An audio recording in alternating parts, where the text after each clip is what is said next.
Olha só, agora a base governista tem avaliado um recuo estratégico em relação à captura de Nicolás Maduro. A associação do Planalto ao regime venezuelano, que eu mencionei, tem gerado um desgaste para a imagem dos progressistas e pode causar impacto até nas eleições. Vamos acionar nossa reportagem. Misael Mainetti chega ao vivo, vai trazer todos os detalhes e essas repercussões nas redes sociais aqui do Brasil da ação norte-americana. Misael, seja bem-vindo. Ótima noite a você, apesar do céu claro. Boa noite, Caniato. Está escurecendo e pelo menos aqui na capital paulista está esfriando. Caniato, é o seguinte, em tempos de tecnologia, em tempos de redes sociais, tudo que se fala viraliza rapidamente, pode ser usado em narrativas, então é uma questão de relações públicas, ainda mais nesse ano eleitoral, e parece que a esquerda tem mudado um pouco o rumo quando a gente fala sobre essa situação envolvendo Donald Trump e Nicolás Maduro. Os setores da esquerda estariam escolhendo melhor as palavras. Será que compensa falar mais, escrever, né, por exemplo, declarar um apoio absoluto a Nicolás Maduro, por exemplo, ou falar em soberania nacional, em multilateralismo, por exemplo, o que compensa mais numa questão de discurso e de estratégia? Isso tem sido visto pela esquerda, a gente consegue observar.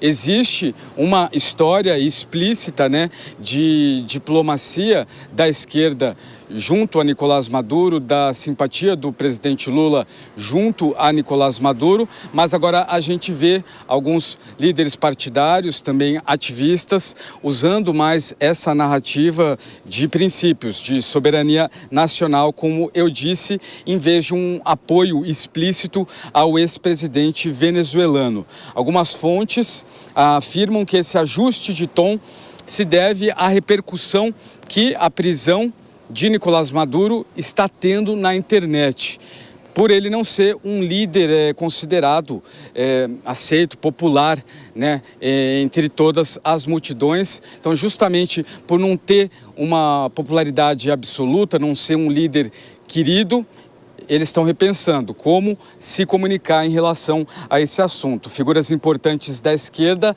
passaram a evitar menções favoráveis ao regime venezuelano, inclusive buscando enfatizar críticas e intervenções externas e a violação de direitos internacionais, sem, contudo, endossar diretamente o ex-líder de Caracas. A estratégia também parece orientada por cálculos eleitorais. Olha só que interessante. Analistas destacam que, num ano de disputas nacionais, manter uma postura que poderia ser explorada pela oposição como defensiva de um líder amplamente impopular, era essa palavra que eu estava tentando buscar antes.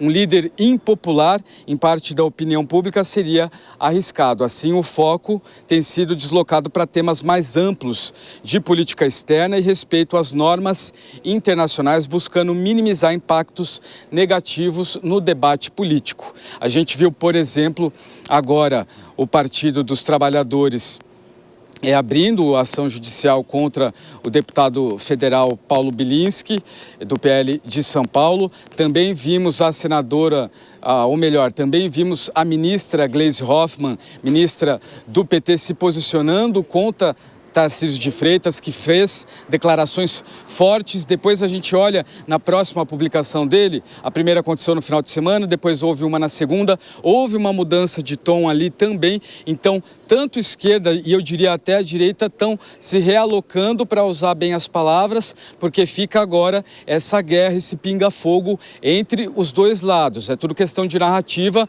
para saber de onde vem a próxima flechada. A gente segue acompanhando toda essa história e a repercussão, porque isso, né, que aconteceu lá repercute em toda a América Latina e diretamente aqui nas eleições para 2026. E essa história só está começando, afinal, Nicolás Maduro tem uma nova audiência em Nova York só em março desse ano, então ainda tem muita coisa para acontecer. Caniato? É isso, o diagnóstico da base governista agora evitam fazer conexões com a imagem de Nicolás Maduro. Obrigado, Misael, bom trabalho para você, a gente volta a conversar. Até já. Rápida parada para você que nos acompanha pela rede. Mas nós seguimos aqui, vamos analisar com os nossos comentaristas. Passa para o Roberto Mota essa informação trazida pelo nosso repórter. Mota, base governista e o cálculo que vem sendo feito, né? O diagnóstico indica que é preciso descolar Lula, base governista, governo, PT, da imagem de Nicolás Maduro. Mas o print é eterno, como dissemos ontem, né, Mota? Só podem ser gênios, né, Canhato? São gênios da política. Olha a conclusão a qual eles chegaram. Depois de quantas décadas de apoio, de associação íntima, de Foro de São Paulo, de trazer o Maduro aqui, Maduro agrediu uma jornalista, eles devem ter pago uma fortuna para algum marqueteiro para chegar a essa conclusão. Não, é melhor agora dar uma separada. E olha a arrogância deles acharem que o eleitor brasileiro é completamente burro. Não, vamos esquecer tudo que aconteceu a partir de agora. Viu como o PT está afastado do Maduro? Ah, agora sim nós vamos votar neles. Olha, eu não tenho nem o que comentar, Canhato. Eu só queria voltar àquele ponto, né, essa história do sequestro, da soberania, porque, tecnicamente falando, do ponto de vista da tática, a captura do Maduro foi mesmo um sequestro, ele foi levado contra a vontade dele. Assim como foi a captura do Manuel Noriega, que era o homem forte do Panamá, também envolvido com tráfico de drogas, também capturado por tropas americanas, levado para julgamento em Miami. Assim como foi a captura de Bin Laden, que estava escondido no Paquistão e que foi eliminado quando tentou resistir aos seus captores. Assim como também foi a captura do criminoso nazista Adolf Eichmann, que foi sequestrado pelo Mossad em Buenos Aires e levado para ser julgado em Jerusalém. São ocasiões relativamente raras em que a força de um poder está do lado da justiça. Agora, não importa o tipo do criminoso, não importa a gravidade dos crimes que ele tenha cometido, sempre haverá alguém para lamentar a captura ou a morte do criminoso. Agora eu pergunto, um povo que é vítima de opressão, um povo que é vítima de genocídio, um povo cujas crianças estão revirando lixo para poder comer, esse povo tem ou não tem o direito legítimo de se defender e de depor o tirano?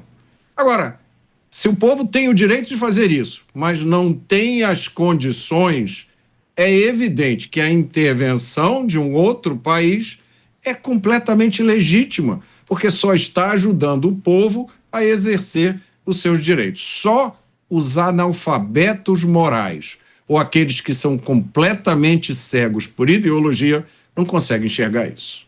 Programa Pingos nos Is, as análises dos nossos comentaristas sobre a informação trazida pela nossa reportagem.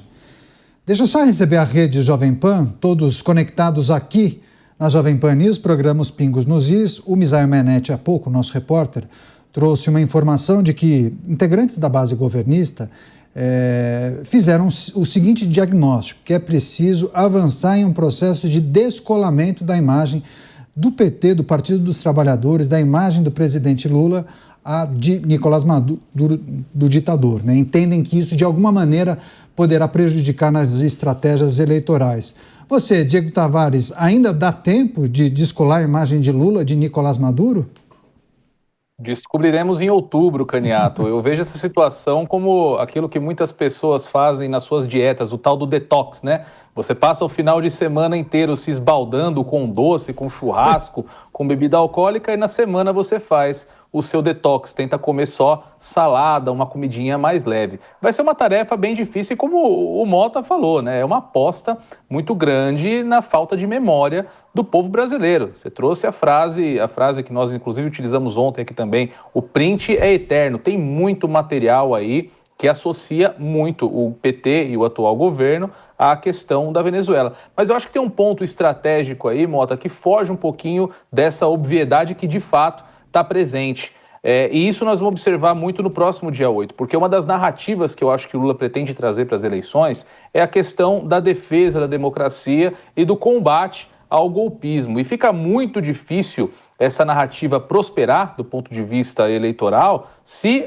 os adversários, se a oposição trouxer o apoio explícito ao governo que aí se encontra justamente a um ditador golpista, alguém que deu um golpe nas suas eleições. Então, isso acaba fulminando uma das grandes narrativas, acho que talvez a maior narrativa que o Lula vai tentar emplacar nas eleições agora deste ano. Então, existe realmente aí um ponto estratégico nesse detox, nesse descolamento que o governo pretende fazer a respeito de Nicolás Maduro. Acho que é um pouco além do que não associar a sua imagem a um líder mundial impopular. Mas, novamente, é uma tarefa muito difícil e é bom que o PT e o presidente Lula gastem muito dinheiro com os seus marqueteiros, porque, como disse você, Caniato, o print é eterno. Pois é, o novo memorando indica que essas figuras não podem mais apoiar Nicolás Maduro. Foram muitas as críticas nas redes sociais, Dávila.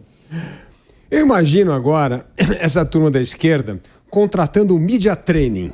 Media Training chega lá e fala assim: pessoal da esquerda, Maduro é ditador ou não é ditador? Aí começa, não, como é que você vai responder? Media Training, rápido aí, é ditador ou não é ditador? 8 de janeiro, fez democracia contra golpe. O que é democracia relativa? É democracia Venezuela? Responde rápido. Vai criar um caso lá, vai criar um tumulto. Ou que tal?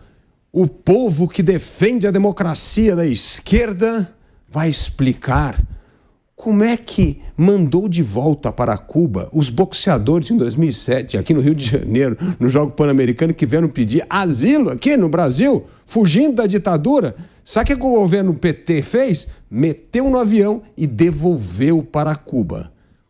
Vai ser muito difícil e o cara do Media Training vai ter que ser genial para dar um salto mortal carpado e escapar das realidades de uma longa história da ligação da esquerda brasileira, do governo e do PT com as ditaduras latino-americanas.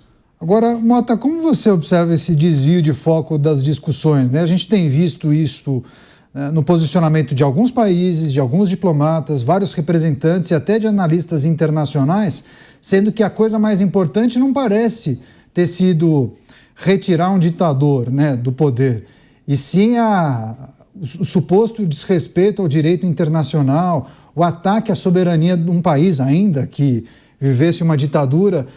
Parece que o mérito ficou em segundo plano, estão discutindo outras questões, né, que acabam, nesse momento, ganham, inclusive, até mais espaço na imprensa. Uma situação bem curiosa. Para mim a resposta é muito clara, Caniato, e ela está além desse fenômeno que é descrito como polarização, que a gente ouve as pessoas falando. A verdade é que hoje o mundo está dividido entre duas visões da relação entre Estado e indivíduo. A visão da esquerda e a visão da direita.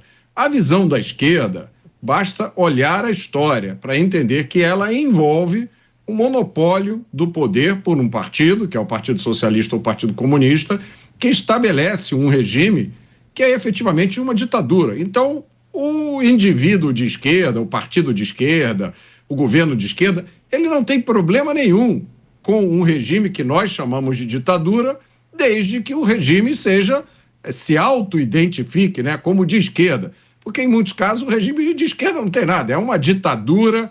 Ele não busca nenhuma justiça social, ele não busca o fim da desigualdade. Basta olhar para a Venezuela para ver o abismo que existe entre a elite que ocupa o poder e o povo nas ruas morrendo de fome. E a gente, diante disso, ainda vê os esquerdistas, os socialistas se apegando a essa narrativa, porque eles não têm mais nada, Caniato. Se eles reconhecerem que, efetivamente, a Venezuela é uma ditadura socialista, e que o resultado do socialismo é sempre esse, eles vão fazer o quê a partir de agora?